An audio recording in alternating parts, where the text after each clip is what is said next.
Assalamualaikum warahmatullahi wabarakatuh. Perkenalkan, nama saya Destrianti Lobo. Saya perwakilan dari kelompok 6 akan mempresentasikan hasil makalah kami yang berjudul Program Kerja dan Aktivitas Public Relation.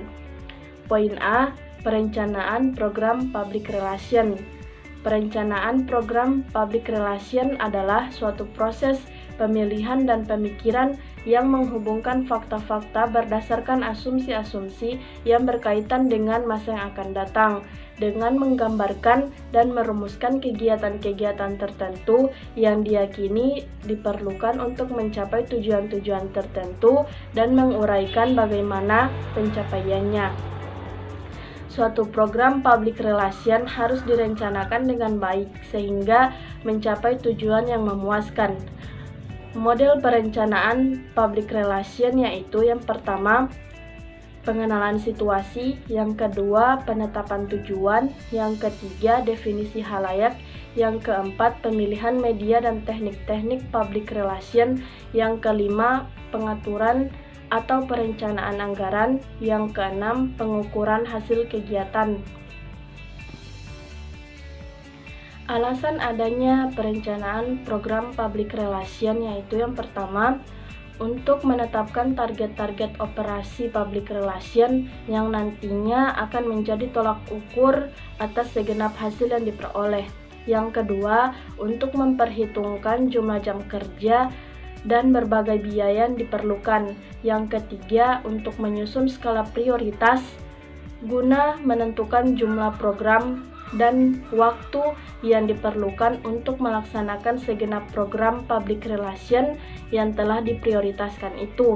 Yang keempat, untuk menentukan kesiapan atau kelayakan pelaksanaan berbagai upaya dalam rangka mencapai tujuan-tujuan tertentu sesuai dengan jumlah dan kualitas personil yang ada dan daya dukung dari berbagai peralatan fisik serta anggaran dana yang tersedia. Selanjutnya akan dilanjutkan oleh teman saya.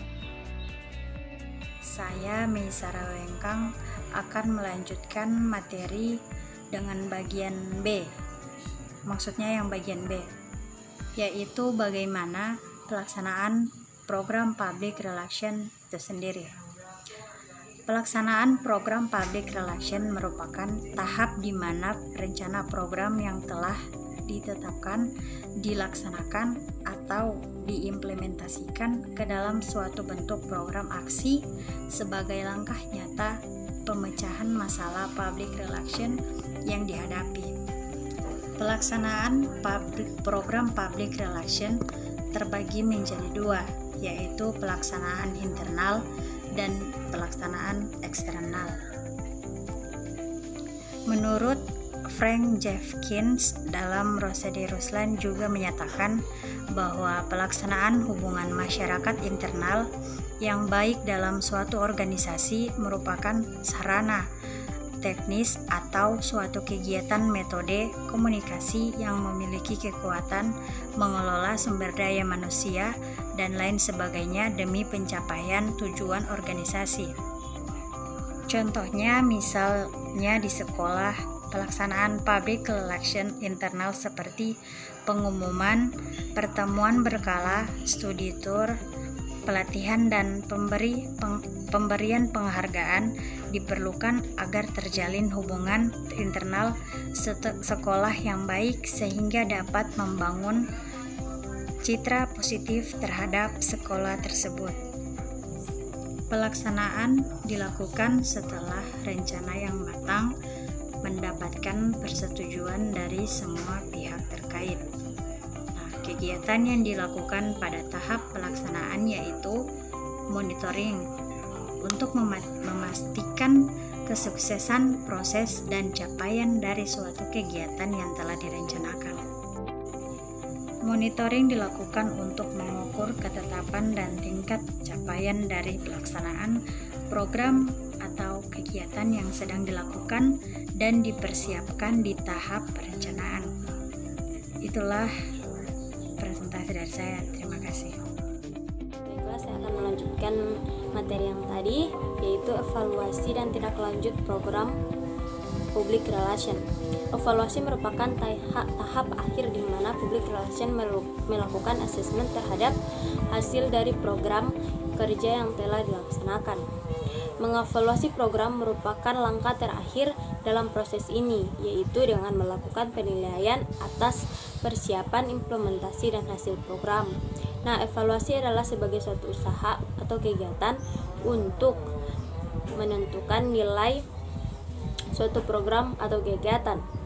Nah, evaluasi program kehumasan dengan dua alasan, yaitu yang pertama dapat mempertahankan program kehumasan dan keberadaan bagian humas dan perusahaan dengan menunjukkan nilai program humas bagi perusahaan. Yang kedua, adanya tuntutan manajemen terhadap setiap bagian dalam perusahaan agar setiap pengeluaran sumber daya pada bidang apapun harus dapat dipertanggungjawabkan. Nah, ada beberapa jenis evaluasi. Yang pertama, proses evaluasi. Yang kedua, outcome evaluasi. Ketiga, in process. Nah, proses evaluasi itu sendiri berkaitan dengan usaha-usaha untuk mengetahui apakah program humas telah dikelola dengan baik, berkesinambungan, dan efektif dalam suatu waktu. Yang kedua, outcome evaluasi itu berkaitan dengan usaha untuk mengetahui apakah dampak dan hasil yang ditimbulkan oleh program humas yang telah dijalankan organisasi. Yang ketiga, in process, pada saat berlangsung.